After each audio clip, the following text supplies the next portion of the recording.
जब हम इतना माल दुनिया से खरीदते हैं और बहुत सारा बेचते हैं, ज़्यादातर तो पानी के जहाज से ही जाता है। बिल्कुल। तो ऐसा तो है नहीं कि मैं ही समझदार हूँ कि मुझे आइडिया आ रहा है कि फिर हम जहाज बना लेते हैं। बहुतों का आया होगा। तो प्रॉब्लम क्या है? मूलभूत समस्या क्या है? मूलभूत समस्या ये है नितिन, कि आपने एक किताब पढ़ी होगी थॉमस फ्रीडमैन की, वर्ल्ड इज फ्लैट। हाँ हाँ। तो मैं समझता हूँ सबको लगा कि भाई वर्ल्ड इज फ्लैट, तो फ्लैट ही रहेगा हमेशा, हमारे कार्यकाल में ही फ्लैट ही रहेगा और फ्लैट होता जाएगा। अब जो है वो 20 साल पहले वो किताब आई, और अगर आप वो किताब को 2025 में यानी कि 10-20 साल बाद उठा के देखोगे तो बैठ के हम हंस सकते हैं उस पे, कि कैसे एक काल्पनिक दुनिया का उन्होंने कल्पना तसव्वुर किया, किया। तस्वर किया, जो कि सब जो है अच्छे, मतलब दूध बह रहा है पानी के बजाय, और सब हाथ सब मिला अच्छा के अच्छा है। सब अच्छा है, सब कुछ अच्छा है, जो एक पैराडाइज जैसा एक सिनेरियो उन्होंने पेंट किया। चीन में सामान बन रहा है, अमेरिका को आ रहा है, एक्सपोर्ट हो रहा है, अमेरिकन इंजीनियर्स वहाँ जा रहे हैं। सो मतलब पूरा एक जो ग्लोबल विलेज को जो काल्पनिक ये पिंक है, है सब। बहुत ही रंगीन चित्र उन्होंने पेंट किया। लेकिन हम तो जानते हैं जैसे कि 2025 में तो दुनिया एक्चुअली रामायण नहीं है, दुनिया महाभारत है। और हर देश जो है दूसरे देश से लड़ रहा है, जूझ रहा है, वह चाहे वो रॉ मटेरियल्स के ऊपर हो, क्रिटिकल मिनरल्स को लेके हो, रेयर अर्थ्स हो, ये शिपिंग को लेके क्यों ना हो, दवाइयाँ। दवाइयाँ, हर कुछ जो है वेपनाइज हो रहा सब हो है। सकता है। और जो थॉमस फ्रीडन की जो कॉन्सेप्ट, जो ग्लोबल फ्लैट अर्थ, जो कि नंदन नीलकनी ने जो उनको दिया था, हमारे बहुत ही एक प्रसिद्ध व्यक्ति हैं नंदन नीलकनी जी, आईटी रेवोल्यूशन के बहुत फ्रंट रनर हैं। उन्होंने उनको दिया था क्योंकि उनको सूट करता था उस वक्त ये नैरेटिव बनाना। लेकिन अगर आप आज के दौर में 2025 में ये बात करोगे तो the facts don't support it. Russia अपना खुद का काम कर रहे हैं, इजराइल अपना कर रही है, यूनाइटेड स्टेट्स का तो आपको पता ही है क्या कर रहे हैं, वो डील्स कर रहे हैं सबके साथ।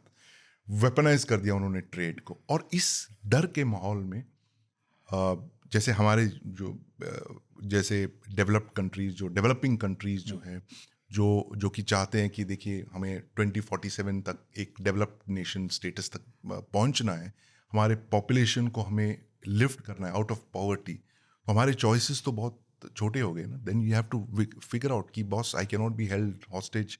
ये इसने मेरे ये रेयर अर्थ्स पकड़ के रख लिए, इसने मुझे बोला कि यहाँ से तेल नहीं खरीद सकता है, ये बोल रहा है कि तू तो बहुत एक्सपोर्ट कर रहा है, टैरिफ का बहुत पैसा कमा रहा है, थोड़ा और पैसा निकालो 50। तो वी आर वल्नरेबल नाउ। ये फ्लैट अर्थ छोड़ के अब तो दुनिया बिल्कुल गोल हो गई। तो आप कह रहे हैं हम उस 20 साल पुरानी किताब में ही फंसे हैं, बिल्कुल। इसलिए नहीं बना रहे? एक्चुअली हमें लगने लगा था अबाउट 3 years बैक कि ये जो माया थी वो फ्लैट अर्थ वाली, वो धीरे धीरे हटने लगा था। और जैसे कि हमने गवर्नमेंट स्कीम्स में देखा, सरकार की जो माइंडसेट है वो चेंज होने लगी। जो आत्मनिर्भर भारत की जो बात कर रहे हैं, it is actually a realisation 5 साल पहले कि we have to do everything on our own. अब कोई हमारे हेल्प करने नहीं आएगा।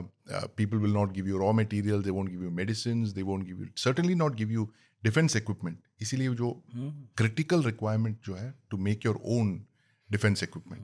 मतलब पहले तो ये करना कि सिर्फ एक ही देश से हथियार ना खरीदें, बिल्कुल बाकियों डाइवर्सिफाई से भी करना। लें, और फिर दूसरा ये करना कि इस बीच अपने यहाँ बनाना शुरू कर दो और वो यस, बेचने वाले बनो, खरीदने वाले नहीं। यस। तो एक्चुअली नितिन, जैसे आपने पूछा ये क्वेश्चन जो वाई हमने क्यों नहीं सोचा, बिकॉज इट वाज कन्वीनियंट उस वक्त।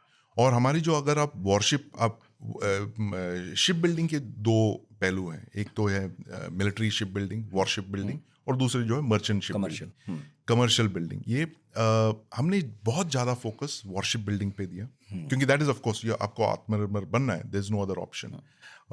और मर्चेंट शिपिंग में लोगों का कमर्शियल इंटरेस्ट है, अरे यार इससे लेंगे, उससे लेंगे, सस्ते में ले लेंगे, वाई, अगर हम अपने खुद के बनाने लगेंगे इतना पैसा लग जाएगा, इतनी हमें इंफ्रास्ट्रक्चर खड़ी करनी पड़ेगी, एंड सस्ते में ले लेंगे, चीन से लेंगे, साउथ कोरिया से लेंगे। But now we have realised कि we come to a point कि मिलिटरीली हम एक उस तरह की बॉडी बिल्डर की तरह है, जो अपर बॉडी हमारी बहुत स्ट्रांग है, लेकिन जो लोअर बॉडी हमारी, जो इकोनॉमिक वाले हैं, हमारे जो पैर हैं, चलने के जो पैर हैं, वो बहुत नाजुक है, क्योंकि हमने कमर्शियल शिप बिल्डिंग पे उतना इन्वेस्ट नहीं किया जो अब कर रहे हैं। मतलब पिछले सिर्फ एक डंबल दो उठाने से साल नहीं से चलेगा, दौड़ना भी पड़ेगा भाई। दौड़ना भी पड़ेगा। और इसलिए अभी हमने देखे बहुत सारी स्कीम्स आए गवर्नमेंट के, उन्होंने शिपिंग को एक इंफ्रास्ट्रक्चर के तौर पे उन्होंने मानने लगाया। They are giving a lot of tax breaks to ship builders.